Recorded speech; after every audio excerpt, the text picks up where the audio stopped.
لبنان اور غزہ میں جنگجوئی اور حزب اللہ لیڈر حسن نصراللہ کی شہادت کے بعد امریکہ اور اسرائیل کا گھناؤنا چہرہ سامنے آ گیا۔ امریکی صدر جو بائیڈن کے کھل کر اسرائیل کی حمایت، کہا یہ انصاف ہے۔ ادھر اسرائیلی وزیر اعظم ماپے سے باہر ہو گئے، ایران کو وارننگ دے ڈالی، کہا کہ ایران نے حملہ کیا تو سخت جوابی کارروائی کریں گے۔ مشرق وسطی کا امن تباہ کرنے والے اسرائیل کا مددگار کھل کر سامنے آ گیا۔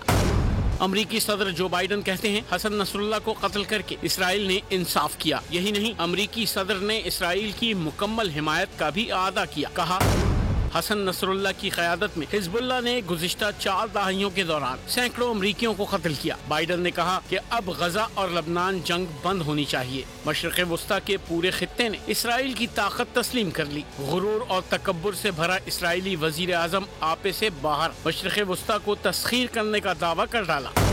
ایران کو بھی وارننگ دے دی، کہا ایران نے حملہ کیا تو سخت جوابی کارروائی کریں گے۔ نتن یاہو نے کہا حسن نصراللہ کا قتل خطے میں طاقت کا توازن بدلنے کے لیے ضروری تھا۔ سبسکرائب کریں اور بیل دبائیں تاکہ کوئی خبر رہ نہ جائے۔